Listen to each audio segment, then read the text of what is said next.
Good evening all and welcome. Tonight we have the pleasure of being joined by J Nightmares on this collection of terrifying stories from Japan. So get comfortable and let the darkness take control. I have only ever had one experience that has truly frightened me. I guess some other people have had a lot more experiences than me, and I don't know if this makes them lucky or me unlucky. This happened after I started living alone.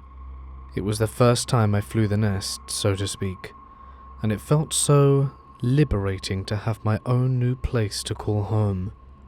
I rented an apartment, and across the road from the front of my apartment building was a large public park. During the day, it would be filled with children and mothers playing in the playground or strolling through the green luscious space. It looked to me like a nice place to socialize for parents and children. One night, reasonably early into my new tenancy, I found myself at a loss. I didn't really know what to do for the night. In the end, I decided on heading down to the local DVD rental store to pick up a movie to watch. I had the following day off, and it didn't matter to me that it was later than I'd usually start watching movies.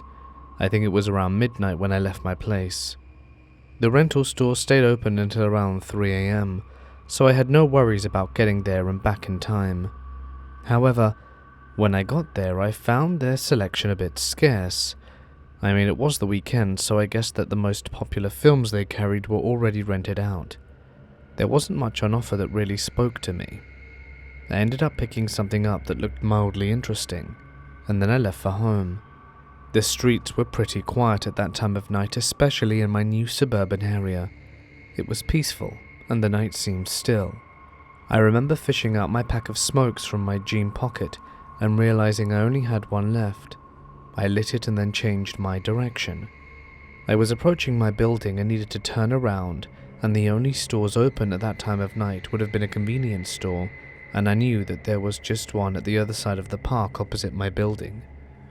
I headed into the dark park with my DVD rental in hand and cigarette in mouth.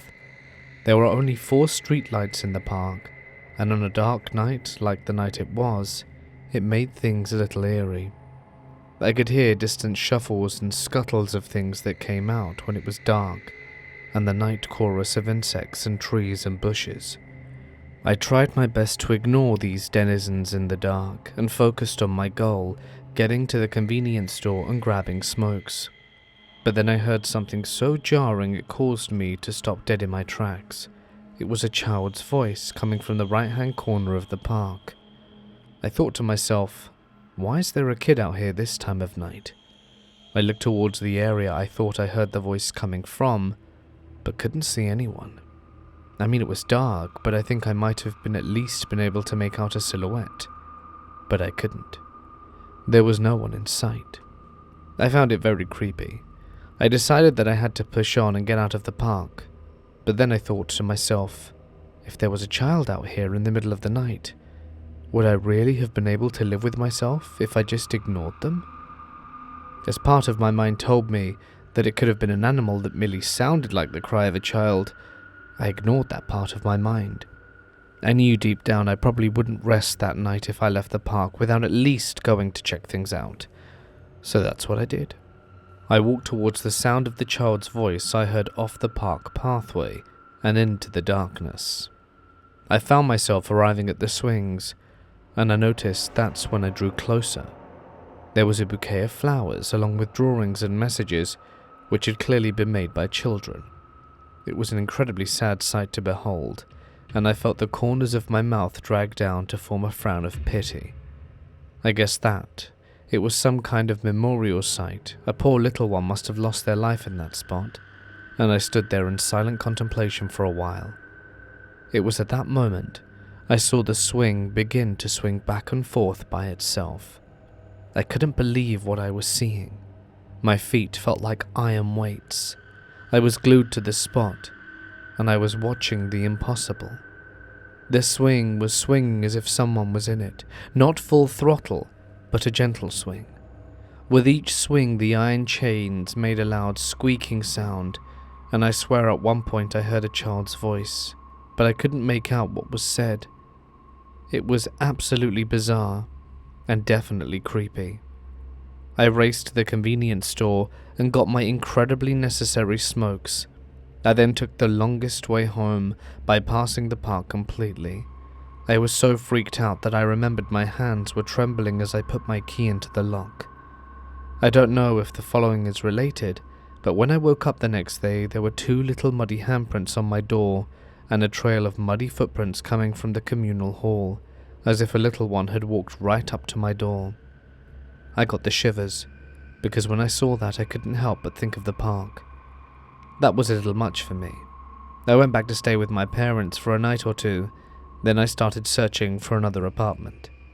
I don't know if I was being a little rash, but I honestly felt like something called out to me and tried to follow me home. I know it's probably only a wandering spirit and it needs a little help, but I don't want to be anywhere near it.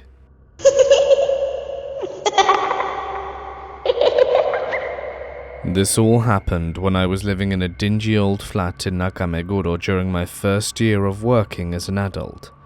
Back then I was determined to save money. I wasn't making much in my entry-level job, so I had to pick a flat that was within my limited budget. I found a cheap, worn-down place that had clearly seen better days. It was a 1DK, a single room with a tiny dining/kitchen in a 20-year-old building. The bathroom was practically a cubbyhole, a cramped unit bath with barely enough room to turn around in. The walls were so paper thin that you could hear everything the neighbors were doing, and I'm talking about every little sound. If the guy next door sneezed, I'd hear it. When their phone vibrated, it felt like the walls themselves trembled. But I didn't mind too much. After all, I was out most of the day working. I'd come back only to eat, shower, catch up on sleep.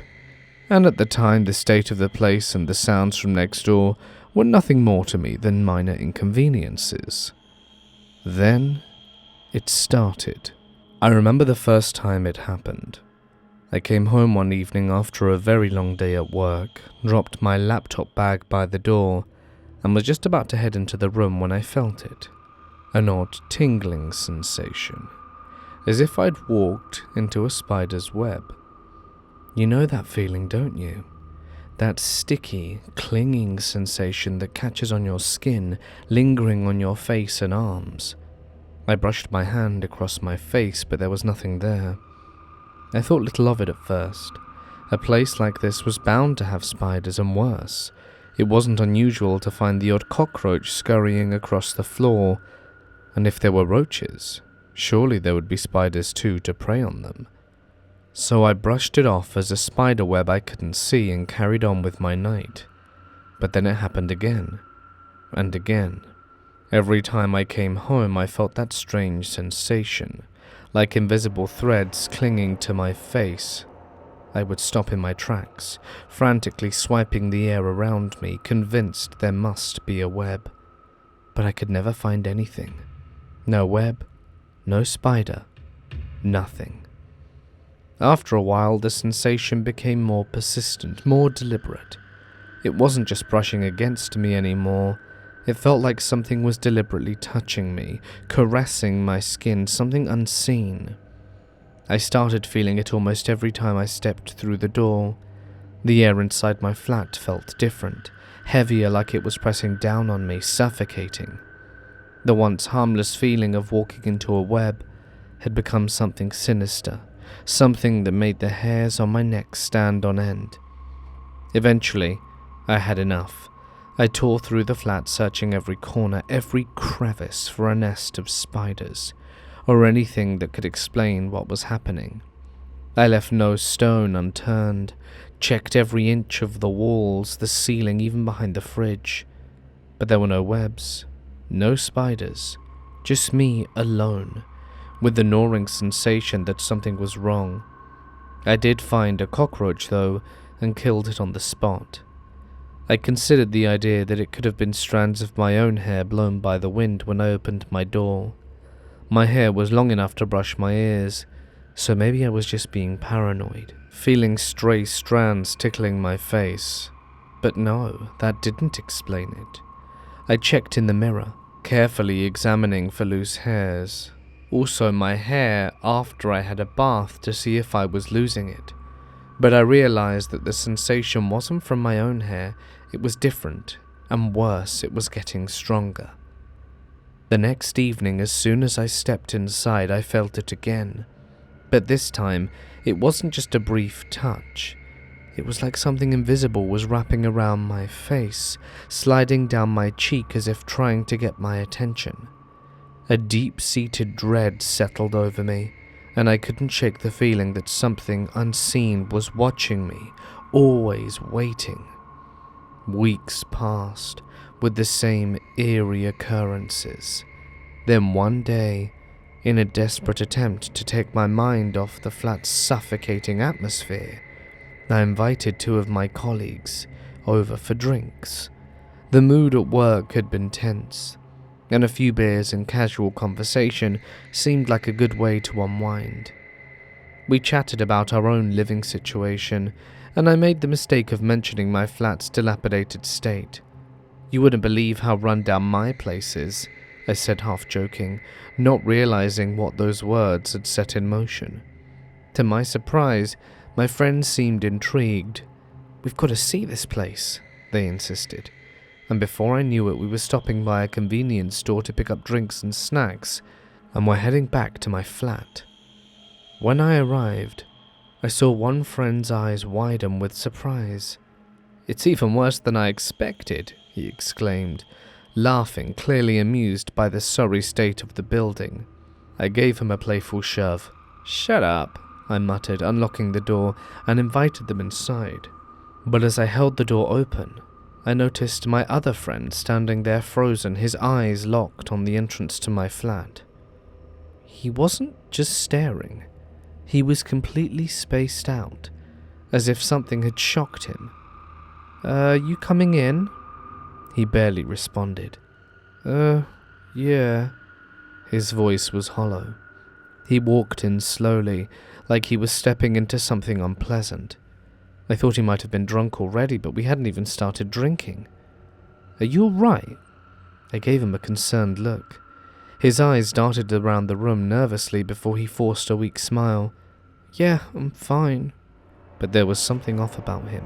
His movements were stiff, awkward, like he was trying to keep his balance. Something was bothering him. We sat down and drank, though the mood was strange from the start. My first friend and I cracked jokes, talked about work, while the other remained silent, barely saying anything. He kept glancing around the room, as if expecting something to leap out at him. I tried to ignore it, but the uneasy atmosphere was starting to get to me. Eventually it was time for them to leave. We called a taxi, and while waiting for it to arrive, we stood outside to get some fresh air. My other friend had been acting strange the whole night, and I couldn't shake the feeling that something was seriously wrong. I walked them downstairs and waited for the taxi, and then, out of nowhere, my other friend asked, "Is your flat an accident property?" "What? No, of course not." Then his face went pale. "There's a woman in there. She took her life with a rope." My first friend and I stared at him. Me and my first friend let out a nervous laugh. He nearly choked on his cigarette while doing so. "You can see that sort of thing?" he asked incredulously. The other friend nodded slowly, his eyes dark and haunted. "I don't always see them, but when I walked into your flat I saw her. She's been there the whole time." I felt my blood run cold. "Why didn't you say anything earlier?" I was angry. Was he just making it up, or was he onto something? "I couldn't," he said in response, his voice barely above a whisper. "She was staring right at me. If I'd have said anything, I scared I would have been cursed. She seems to be filled with so much hate." "Where the hell did you see her? I need to know." "She was just hanging off the ground by the front door. I guess that's where she chose to end things." The moment he said that, everything clicked. The sensation of the spider webs, the constant feeling of something brushing against my face. It wasn't a web. It had been her hair. I had been walking through her hair every time I entered my flat. There was a coat hook on the back of the first internal door just as you step in. It was practically hanging out of the wall. I now know why. The realization hit me like a wave of ice, and I felt the blood drain from my face. "Why the hell would you tell me this now?" I shouted with panic rising in my chest. "You're leaving and I'm going to be stuck in there alone?" But before they could reply, the taxi pulled up. My first friend gave me a sympathetic smile. "Good luck with that," as if this were all a joke, while my other friend raised his hand in apology. "Sorry," he muttered, before they both climbed into the cab and drove off, leaving me alone with my thoughts. I didn't waste any time. I grabbed the essentials and fled to a nearby all-night manga cafe, spending the night there. From that moment on, I couldn't bring myself to sleep in that flat again. I started searching for a new place immediately, bouncing between my two friends' flats and different cafes until I found elsewhere to live. When moving day finally came, my friends helped me pack up and leave that cursed apartment behind. I didn't care how cheap it had been. I would never step foot in it again. Years have gone by now, and I was reminded of my experience a few months ago. I had some business back in Nakameguro, so out of curiosity I wandered past that old flat, wondering if anyone had moved in. The building still stood, just as decrepit as ever, but I noticed an umbrella propped outside the door. Someone was living there now. I wonder if they felt it, the spider's web, or if they've even seen her. But I guess that isn't my concern anymore now, is it? One day out of the blue, I got a call from my friend Yoichi. It was so out of character for him that I almost thought he butt-dialed me. He isn't the type to reach out. He's more of the quiet type, someone who prefers to keep to himself. We'd been friends for a while, but even though we get along well, he rarely reached out. It wasn't that he didn't care, he just didn't like bothering people. And I guess deep down, he didn't like being bothered either. When I answered the phone, I was surprised to hear how tired he sounded. "Yo, what's up? You sound exhausted." There was a brief pause before he chuckled, but it wasn't his usual laugh. It was a thin, almost forced one. "Yeah, I guess I'm just having a hard time lately. I'm so tired. Maybe I'm getting old, you know." I couldn't help but laugh at that. "What are you talking about? We're both still in our 20s. We're far from old." He was at the opposite end of his 20s from me, but I couldn't believe that he was making out like he was an old man. He worked the night shift at a convenience store. It wasn't the most exciting job, but the pay was decent, especially since he worked graveyard shift. Over time, he'd fully adapted to the lifestyle the night shift demanded. It suited him in a way, given how he preferred to be left alone. The quiet hours of the night meant fewer customers and more time alone with his thoughts. But something about the way he sounded on the phone made me think that this time, the isolation was getting to him. "Did something happen at work?" I asked, my tone a little more serious now. There was another pause, longer this time. "Yeah, kinda. Can we meet up?" The hesitation in his voice made me worry. Yoichi wasn't one to ask for help lightly, so whatever was bothering him had to be serious. We agreed on a day to meet up, and after he hung up, I couldn't shake the uneasy feeling that settled in my chest. I was wondering if he got into substances or something. Those night shifts can be tiring. Maybe he needed something to help him stay awake. Then I wondered if he had gotten himself into debt, and there were debt collectors going to the store pressuring him for money. Whatever it was, it didn't seem like it was going to be good. Little did I know when I met up with him, I would hear a story that would chill me to my core. On that day we were supposed to meet, I made my way over to Yoichi's apartment. Been there a few times before, and it always struck me how neat and organized everything was. His place was spotless, almost too neat for a guy living on his own. He was meticulous, almost to the point of being obsessive with cleanliness. It didn't seem to match his personality well, at least the side of him I experienced at work. When I walked in, I immediately felt a strange tension in the air. It was subtle, like a faint buzzing that you couldn't quite place. "Hey, I'm sensing something a little off," I said, half joking, but with an edge of seriousness. He looked at me, the whites of his eyes hovering over dark circles. "Yeah, you're probably right." As I looked at him more closely, I noticed something that made my skin crawl. There was a dark, almost sticky energy clinging to him, like a cloud of black smoke that seemed as if I could only see it. It wasn't something I'd ever seen before, but I knew it wasn't good. I knew some people would scoff at this, and I've always felt as if I've had the ability to sense the presence of the paranormal. I don't know if it's hereditary. "I bet that's why you're feeling so tired," I said softly, as I instinctively moved closer to him. I reached out, and without thinking started to move my hand over him in an attempt to clear away the weird energy around him. It felt like trying to wipe away something that didn't want to budge, but after a few moments the air around him seemed to lighten. Yoichi stretched his shoulders and neck. "Thanks, I feel a bit better now," he said with a small smile, though his weariness in his eyes hadn't gone away. We sat down in his living room, and after a few quiet moments he began to tell me what had been going on. A little background before we push on with his story. Our store was located on a road that led to a cemetery, one that was famous for its view of the ocean. During Obon, the place gets packed with people, but for the rest of the year it was pretty quiet. You could sort of recognize the regulars, as they were mostly locals who stopped by to grab something on their way home from our store, and Yoichi had gotten to know most of them by sight, if not by name. His shifts were from 10 p.m. to 6 p.m, and during those late hours customers were rare.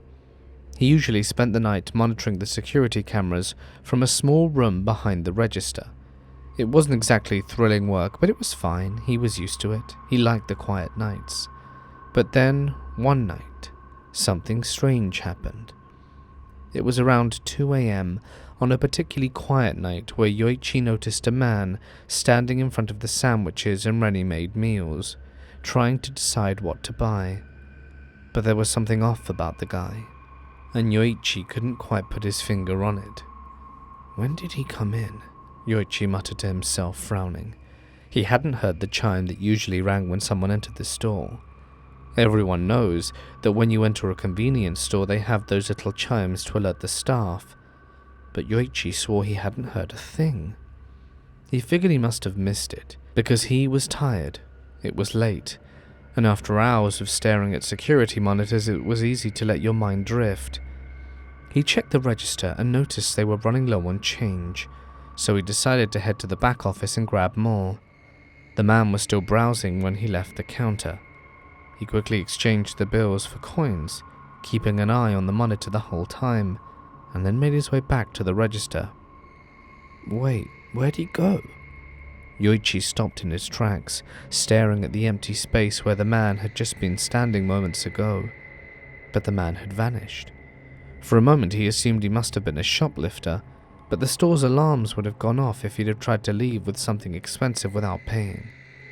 There were no signs of any disturbance, no out-of-place items or dropped merchandise. It was as if the man had simply vanished into thin air. Maybe the guy decided not to buy anything and left quietly. Yoichi thought this, trying to remain calm. He was alone in the store after all. At 6 a.m. the morning shift worker arrived, and Yoichi handed over his duties, changed out of his uniform and went home. This strange encounter lingered in his mind, but by the time he was heading home, he said he was too tired to give it too much thought. As soon as he got home, he crashed onto his bed and fell asleep almost immediately. And that's when this tiredness issue began for him. He was woken up a few hours later by a call from his manager. Groggy, Yoichi answered the phone expecting the usual check-in or maybe a request to cover another shift. "Did we have a power outage last night?" the manager asked, his voice with a note of irritation to it. Yoichi was confused and felt shattered. No, why?" The manager explained that some customers had called in that morning complaining about the sandwiches and ready-made meals they'd bought the night before. They said the food tasted off, some even saying it was spoiled. This was unusual. One of his nightly duties was to stock the sandwiches and ready-made meals, and they seemed fresh when he received them that night. "No, there weren't any power outages," Yoichi assured him. Thinking back to the night before, everything had been normal, or at least as normal as it could be. "Well, all right then," the manager said, sounding a bit uncertain before hanging up. "Yo, that guy you saw was a ghost," I blurted out, not really thinking about how it would sound. Yoichi's eyes widened in shock. "Even after death, spirits delete, but not like we do," I continued, trying to explain. "They feed on the essence or scent of food. I've heard that when a spirit, essentially one that's starved to death, feeds on something, it can affect the taste or quality of it." Yoichi stared at me, his expression a mix of disbelief and fear. "Considering where our store is, I wouldn't be surprised if spirits wander in from time to time," I added, trying to sound calm, despite the unsettling nature of what I was saying. "It's rare for me, someone who's never been in touch with the supernatural, to have an experience like this," he said quietly. "You probably just ended up on the same wavelength as that spirit," I offered, trying to reassure him. "Even people who normally don't see anything can have a brush with them if the circumstances are just right." He sighed again, deeper this time. Apparently similar things happened for a few more nights before Yoichi finally decided to quit. The experiences were too frightening for him. The sense of being watched by something unseen was too much to bear. I couldn't blame him. If I were in his shoes, I would have done the same. I wonder if the ghostly customer he saw in our store still comes in around 2 a.m. I'm not looking to find out. I don't want to work the night shift. Before we move on to the next story, just a quick message. Notice that most of you aren't actually subscribed, so why not press the bell icon and sub? It'll really help me out, especially if you enjoy the content. Or don't, that's fine too. I am a train driver and wanted to share an experience that happened to me when I was working driving the last train of the night. It was raining very heavily that night. It showed no signs of letting up. I was at the starting station for the beginning of the route. It would be my final journey of the night along the tracks. I was preparing to depart the station and anticipating that the signal light above the tracks were about to turn green. I watched as the light turned from red to orange and then green. The only issue was it turned green for about 1 second, and then the signal light went out. I thought, oh great, what a great start tonight. I presumed a bulb had just blown or something, so I contacted our control center via radio. When little anomalies like this happen, the rule is to treat it as if the light was still red, so I remained at the station. I thought we might be stuck here for a little while. If I was surprised to continue without the use of the signal lights, I would have received an instruction from dispatch. It's called the instruction communication method, the method in place for starting the train when the light is either red or out. I sat there for a while waiting for my instruction, but it wasn't exactly forthcoming. I put a message out to the 2 passengers I had on board and told them that in all honesty we could be delayed for an undetermined amount of time. Fortunately for them and me too, I guess, those 2 passengers got picked up by either family or friends from the station, so I didn't need to keep them waiting or feel guilty for delaying their journey home. I mean, it was the last train home for them, and it was really coming down out there. All told, it took about an hour to get the signal light repaired and up and running again. Once operations were restored, I could begin my journey. I found out from dispatch that the reason the lights went out was due to an animal biting through the signal cable, which was most likely a tanuki. I should say at this point that the train route was pretty rural. I worked and lived in a mountainous region of Japan, and I began the passengerless final destination along the tracks. I didn't expect to see any passengers waiting for the last train of the night in any of the other stops along the route, as my train had been delayed for an hour. I took the train up the steep mountain past and realized that I had been the only one operating a train at night a handful of times in my career, and each time I had found it eerie. After I climbed the steep pass, I came out at a flat clearing with dim station lights illuminating the platform. To my complete surprise, I saw a figure on the platform up ahead. The only issue was that if this was a passenger, then he was waiting a little too close to the start of the platform. Also, this stop wasn't a scheduled stop, so I had no intentions of slowing down. Then something dawned on me, and I started to worry, but it was too late. I couldn't change what was about to happen. The figure ran towards my approaching train and leapt into its path. I activated the emergency brakes, but there was no way I was going to stop in time.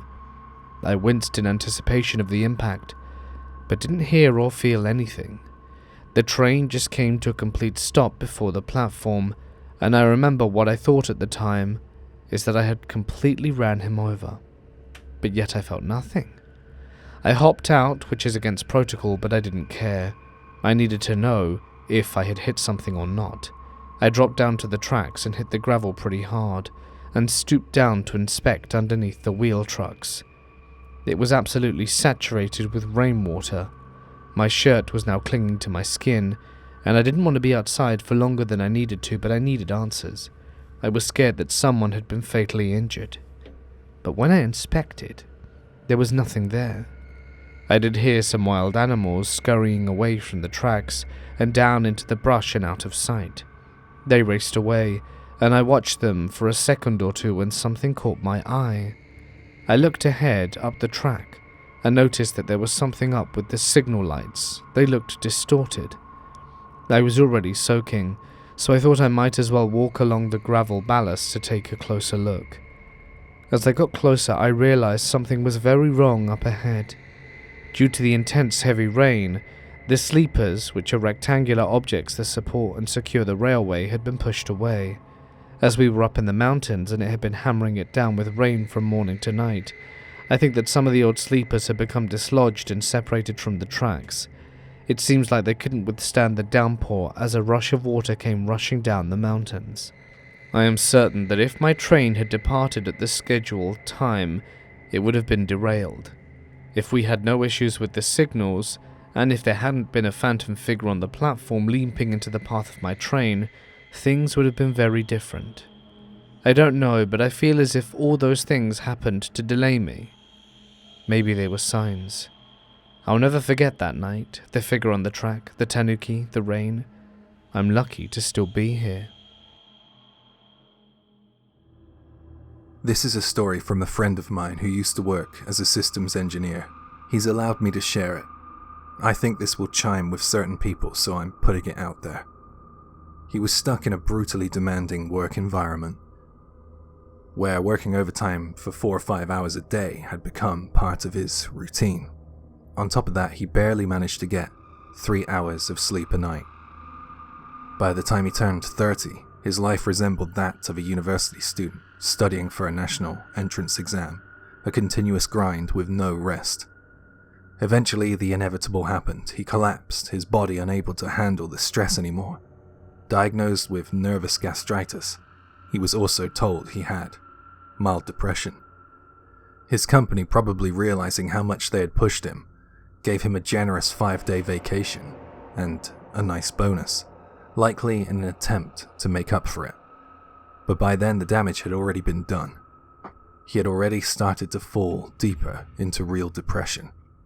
For anyone who's had depression, you'll understand, sadness just isn't a fleeting feeling you can shake off with a change of scenery or a workout.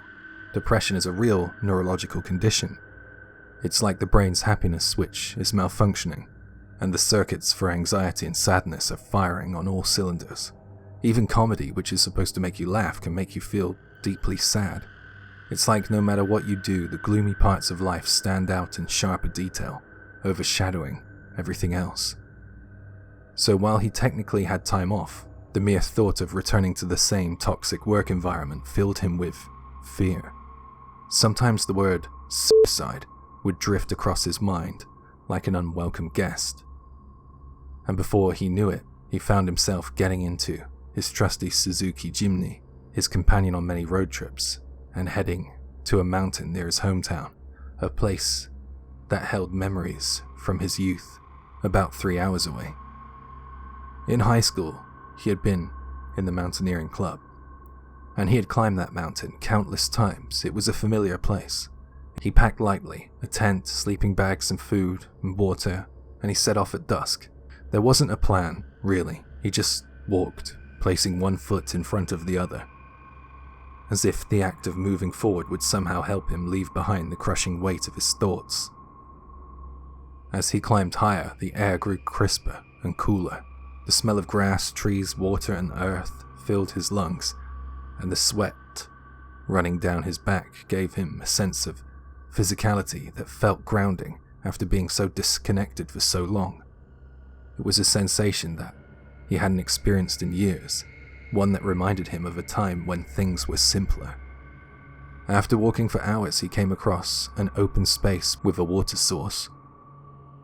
Though it wasn't the one usual spot he used to camp at, he thought it was going to be good enough. Since it was off-season, there was no one else around. The solitude suited him. He set his tent up, laid his sheet down, and unpacked his things. He boiled some water and cooked some ramen, eating it alongside a rice ball, and washed it down with tea. He sat there in the quiet without realizing it. The solitude of the mountain air was starting to wash away his heavy feelings, and even the insomnia that had been plaguing him began to ease. He felt sleepy. After putting out the campfire, he climbed into his sleeping bag. He fell into a deep sleep almost instantly, not even sure his head had touched the pillow. Suddenly he was pulled from sleep by a voice. "Did you come here to die?" Huh? He blinked, groggy and confused. "Hey, did you come here to die?" The voice was clear now. His heavy eyelids opened, and to his surprise he saw a small figure peering inside his tent. It wasn't fear that filled him though. It was more like curiosity. He wriggled out of his sleeping bag, put on his glasses, and turned on the lantern. And that's when he saw her, a little girl about 10 years old, dressed in a beautiful red kimono. Her hair was neatly cut to her shoulders, and she was shielding her eyes from the light with her hand. But she didn't look scared at all. She just stared at him, calm and direct. Still groggy and confused, he tried to make sense of what was happening. The girl tilted her head slightly, her expression thoughtful, as she spoke again. "Did you come here to die?" He finally understood the question, and without fully realizing it, he answered her. "I don't know. I think I was just really tired, but right now, no. I'm not thinking about dying." At his response, the girl in the red kimono smiled, her white teeth flashing in the dim light. "That's good." Out of habit, he tore open a pack of candy that he brought with him for energy, even though it wasn't really necessary for this climb. He handed one to the girl, who looked at it with curiosity. "It's candy," he explained, unwrapping one and popping it into his mouth. He showed her how to eat it, and she followed suit, her face lighting up with a smile as she tasted it. She stepped into his tent and said, "Sing." "What?" "Sing me a song," she insisted, her voice soft and persistent. It took him a moment to understand that she wanted a lullaby. Panicking a little, he realized that he didn't know what to sing. But somehow, without thinking, he found himself gently rocking her back and forth and softly singing a tune from his childhood. "Are Mum and Dad doing well? Are my friends okay? Whenever it rains or the wind blows, I think of my hometown." He often thought of his parents, who he hadn't called since New Year's. He thought of his elementary school that he graduated from, the candy shop in the park where he'd played as a kid. I'll fulfill my dreams, and someday I'll return. The mountains are green in my hometown, and the water is clear in my hometown. Before he knew it, tears were streaming down his face. He hadn't cried in months, maybe even years, but now, all the emotions he had buried inside himself came pouring out. As he sobbed, the girl didn't say anything. She just wrapped her small arms around him and gently rocked back and forth. And then he woke up. The morning sunlight was streaming into his tent through the opening. His face was still wet with tears, but something inside him had changed. He felt lighter, freer. It was as if a weight had been lifted off of his shoulders. He glanced around the tent and there were candy wrappers neatly placed in a pile, but there was no sign of the girl. Of course there wasn't. He just assumed he had had an incredibly realistic dream. He washed his face with cold water, packed up his things and headed down the mountain, feeling more refreshed than he had in months. Back at work, things changed too.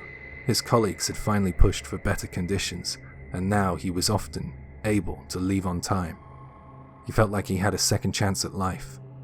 He remains deeply grateful for that strange encounter on the mountain, but he admits there's one thing that still lingers in his mind. I often find myself thinking about that girl, he says. I wonder who she really was. Maybe she was a product of his stressed out mind, a hallucination brought on by exhaustion. Or maybe she was something more, something that didn't want him to die on that mountain or anywhere else. Whatever the case is, he's gone back to that spot a few times, but he's never seen the girl in the red kimono again. Still, each time when he visits, he leaves an unwrapped candy behind, just in case. And each time he feels at peace, knowing that he's not alone in the world. In the end, he didn't just survive that night of camping on the mountain. He came back to life. This happened when I was in the first year of elementary school. Thinking back on it now, I often wonder if it was a dream. I still remember that night very clearly, so part of me doubts that it was just a nightmare. It was a very creepy experience. It was a July night, a really hot one.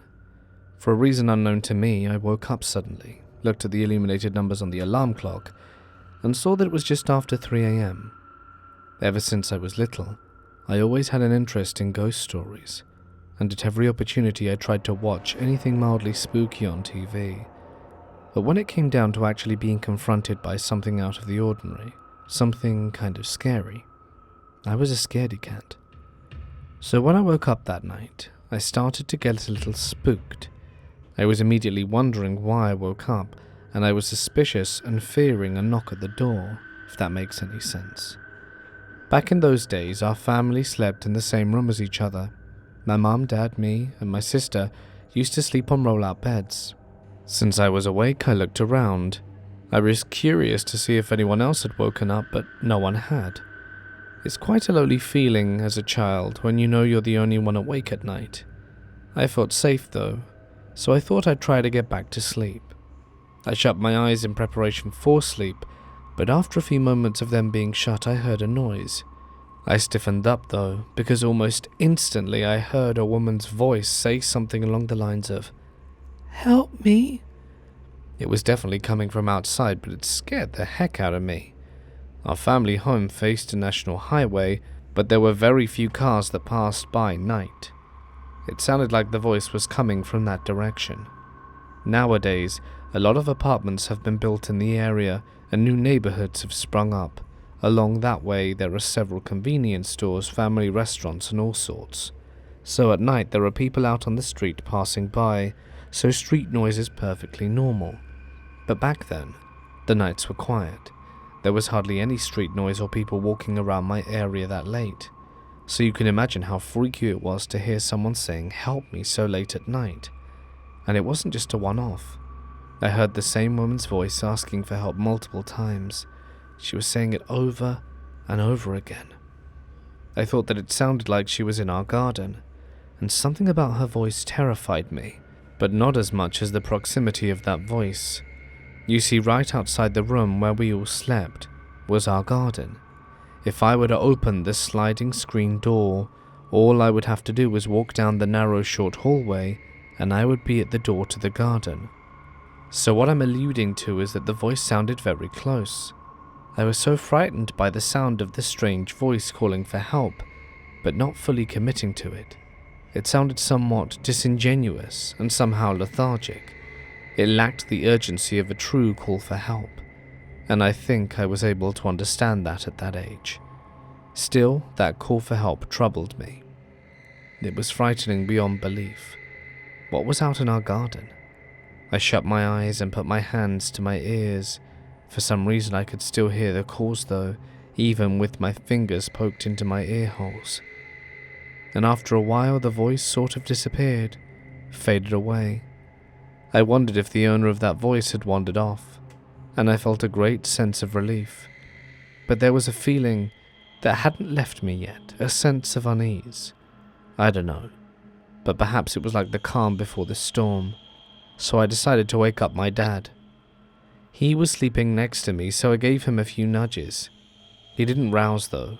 My father was a policeman, and because of his line of work he would often be a shallow sleeper, and would sometimes be called on for emergencies, and he was used to waking up at the slightest of noises, but not tonight. I tried my best to rouse him, but he was sound asleep. I tried my mum, who was sleeping on the other side of him. I didn't have much choice. I needed someone because I was scared. And as I got up to step over my dad to get to my mum, that's where it happened. I heard it very clearly, and it came from the same room we were in. I heard the unknown woman's voice say, "Help me." It was the same voice I had heard out in the garden, but now it sounded like it was in the same room. I started freaking out. I thought I saw a shadow, but a dark pile of clothes can become a monster if you forget they're there. I'm not sure what I saw, but I'm absolutely sure what I heard. I screamed down the house. I think I actually lost consciousness after that. I'm not sure if anyone came to my aid, but I woke up at 6 a.m., the time my family usually got up. At that time, no one said a word about it in the morning, and I decided to blame it on a nightmare. I had trouble sleeping for a long time after that, but the woman who wanted help never returned. I wonder if it was a dream, but I'm not convinced. I feel as though some kind of wandering spirit came to me that night because I was awake. Whatever it was, I'll never forget it, and the memory has haunted me for years. My friend is a nurse, and this happened when she worked at a certain general hospital, and in this certain hospital there was an open secret among the staff. Unpleasant things was how some of them described it. Some said paranormal activity, and others just plain didn't like to talk about it. Most of the alleged activity happened during the night shift. It was somehow common knowledge that nurses would get calls from empty rooms. It was as if someone unseen was pressing the nurse call button next to an unoccupied bed. Because of this strange phenomenon, the nurses asked and were granted to walk to the wards in pairs on night shifts. So this is my friend's experience of when she was working the night shift and she was doing her rounds of the ward with a colleague. They got a call to a room that they knew was unoccupied, but since they were called, they were duty-bound to go and check it.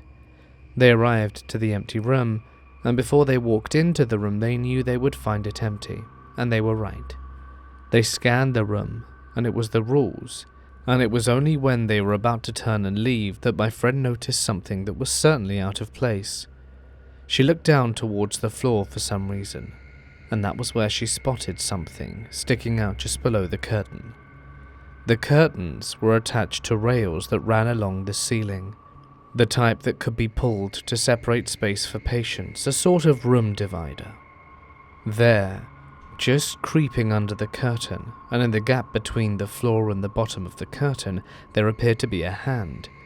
It grasped and searched for something. My friend said the hand was brownish in colour. It looked unwell. The two nurses had just looked over every inch of the room and there was no one in there. They were seeing something that their eyes couldn't believe, and their minds couldn't explain. My friend isn't the squeamish type. I mean, what nurse is? She kept her cool and simply pointed out the disembodied hand to her colleague, and they both quickly and calmly exited the unoccupied room. They went back to the nurse's station, and her colleague, who by the way was her senior in every sense of the word, at work, in age, etc., told her not to worry about what she had seen. And what did she mean, don't worry? Who couldn't worry about seeing something as odd as that? Apparently the way her senior told her not to worry made it sound like it was the end of the conversation. She pressed her colleague for an explanation of what they had seen, and reluctantly her colleague said that earth-coloured hands were likely a signal of organ failure. Did they mean some kind of manifestation of a previous patient? It gave me the chills to imagine what they saw. The grasping hand might have belonged to the patient who fell out of bed and was trying to get the attention of the nurse in their final moments. This happened when I was at school.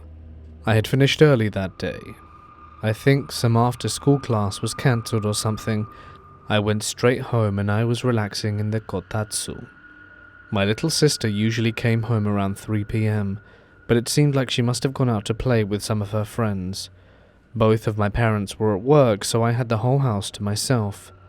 It was amazing. I was eating whatever I wanted and also watching whatever I wished on TV. I got so comfortable that I almost fell asleep. Some boring show aimed at older women came on TV, and I couldn't be bothered to change the channel, so I ended up falling asleep. Then suddenly I was jolted back awake. I heard a sound. It sounded like something heavy had just moved upstairs. I heard my parents talking to a bunch of people in the neighborhood about break-ins and robberies in our area, so naturally I thought, oh God, they've finally come to our house.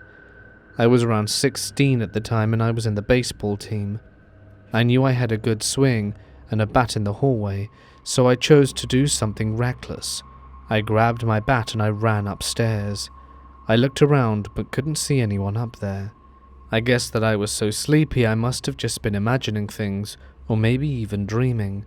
So I went back downstairs and under the kotatsu. I think maybe 5 minutes went by and I heard the sound again, and knew this time it wasn't my imagination. I felt scared this time. I felt this way because when I came back downstairs after checking, I locked the front door and checked the back door. I was paranoid because of thoughts of burglars. Now I know that the only way someone was going to get into our house would be through a window, and since the whole area was on high alert because there had been break-ins, I didn't think that the robbers would be dumb enough to smash an upstairs window to get into the house. Plus, I never heard a smash. I heard what sounded like something heavy being moved. So if it wasn't a burglar, then what the hell was up there? I wondered to myself. I knew that my sister hadn't come back yet, and the same went for my parents. The front door hadn't been opened, and I was still home alone, although I suddenly didn't feel that alone. I was scared, but I picked up my bat and started for the stairs again. I slowly climbed this time. A part of my bravado had wilted, and I could hear some of the movement up there. I was able to pinpoint the sound. It was definitely coming from my sister's bedroom. As I got near the top of the stairs, the sound stopped. The house was silent. I half thought of going back down the stairs and running out of the house, but I pushed forward, as I think my curiosity had outfought my fear. The door was open, and before I could even enter the room I saw something shocking. If you were to go into my sister's bedroom on any given day, you would have seen her desk against the wall on the left as you entered, her bed to the right alongside her bookcase and a chest of drawers. But not that day. All the big things in her room had been moved. It was completely different to the last time I saw it. It looked like it had all been shoved into the corner of her room where her door to the wardrobe is. I know. Kids change around their rooms all the time, right? Well, my jobs most mornings is to wake my sister up for school, so I saw the layout of her room that morning since I was the first one home. I was shocked by what I was staring at and couldn't believe it. Our house had always been a bit spooky. I mean, we heard some noises coming from upstairs before, but our parents had always told us it was nothing to worry about. We hadn't ever come home to find furniture moved though. I mean, it sounds weird saying this, but I would have preferred to have gone up there and seen whomever had moved the stuff, rather than been confronted with nothing. I didn't know what to do, but I knew that I didn't want to be home alone anymore. I had no explanation for why all her stuff was piled up in the corner of the room, and I have always wondered why the furniture seemed to be blocking the closet door, but I never found out why. I called a few friends in the neighborhood and asked if they wanted to hang out, and thankfully they did. We all met up at a nearby convenience store. I would never be the type to believe in experiences like this, but since it actually happened to me, I have no choice but to believe. It was the first time in my life I realized that there are some things in this world that are completely unknown. It was May 22nd, 2022, when I had an eerie experience during a night of fishing that I just can't shake off. So there I was, night fishing by the breakwater. For those who might be unfamiliar, breakwaters are man-made coastal structures that are popular with anglers because they can be good places to fish. These structures are usually built parallel to the coast and are more of large boulders that fit together loosely, creating holes that smaller fish can use as shelter. Usually, this spot has a crowd, 4 or 5 people at least, but tonight I was the only one there. Lucky me, I thought. No need to worry about my line drifting into someone else's space. I was in a great mood, thinking I'd have the place to myself and could focus entirely on my fishing. It was a full moon that night. The tide was high and the conditions seemed perfect. But there was one problem.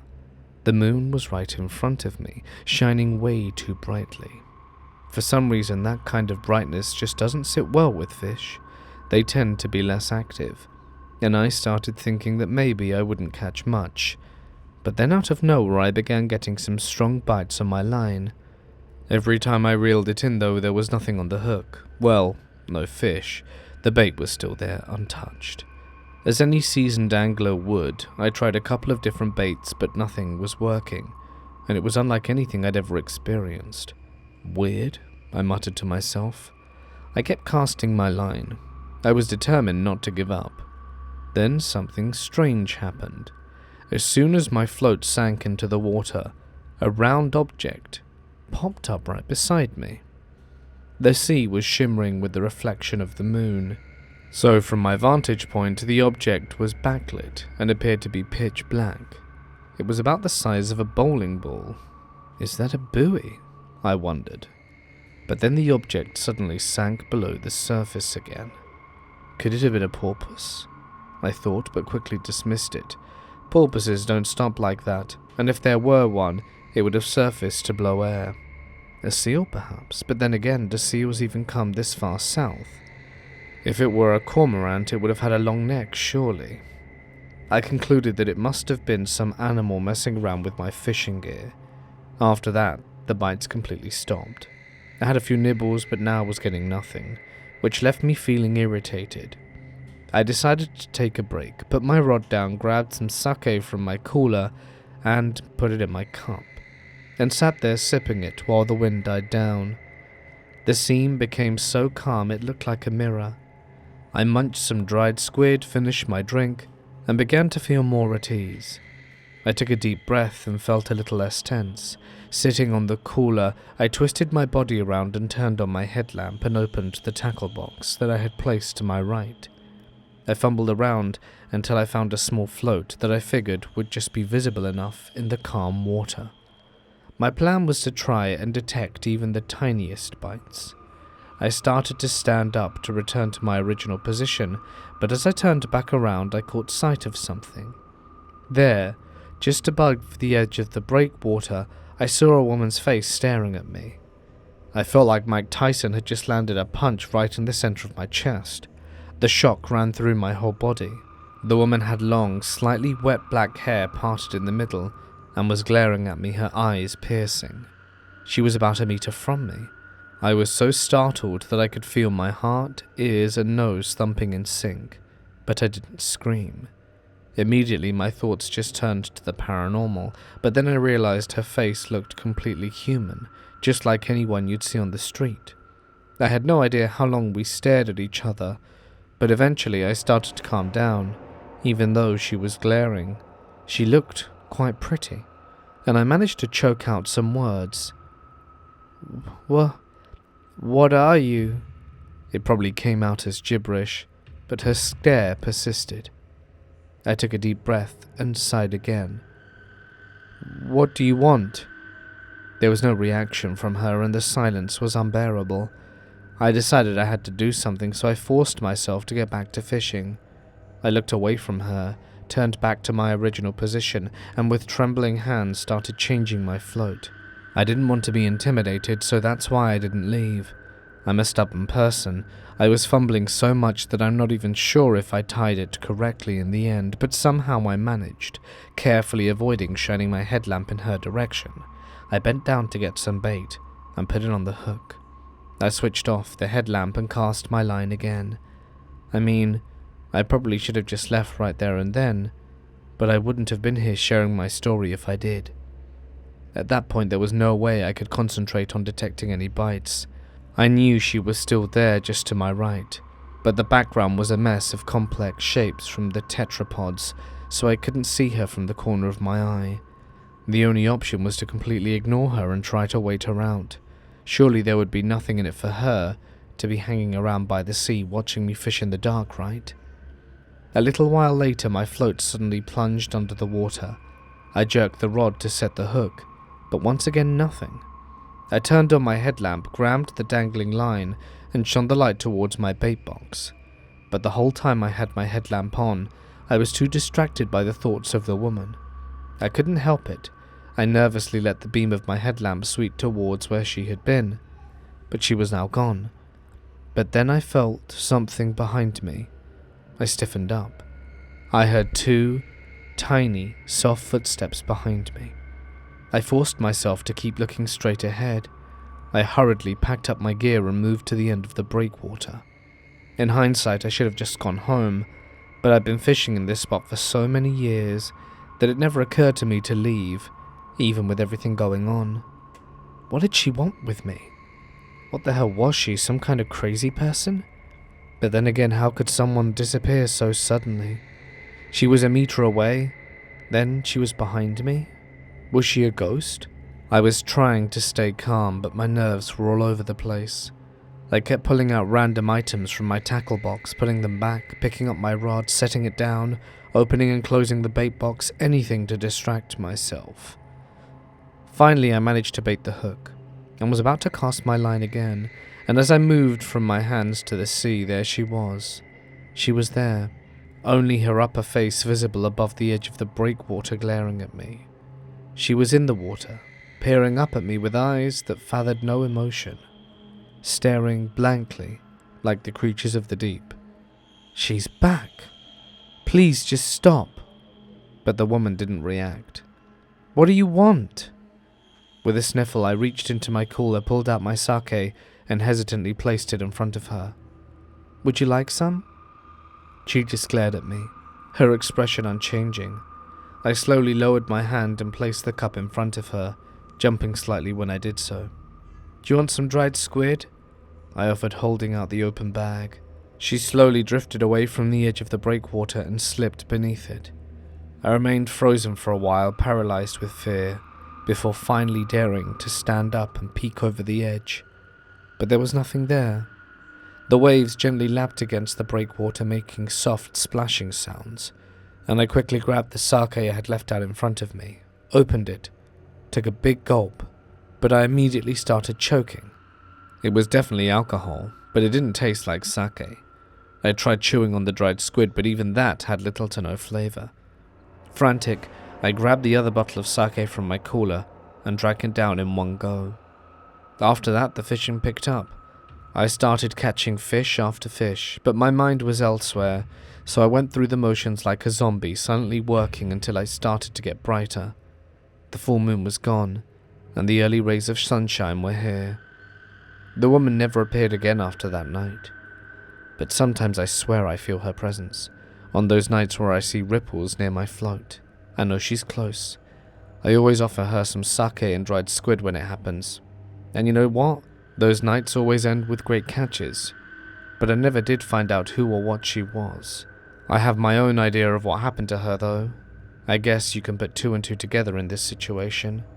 Something must have happened out here on the breakwater, and she might be out here, somewhere lost at sea, and that breaks my heart. I always say a little prayer for her before and after I fish there. I have mixed feelings about it all, but I guess I'm glad that I experienced what I did. Thank you so much for listening. Huge thanks as always to my members and patrons whose names can be seen on screen. To get some cool, exclusive and unique perks, follow the link in the description to find out more. And watch more of J Nightmares, links on screen now. But until next time, stay awesome, and I'll see you in the next one. Good night.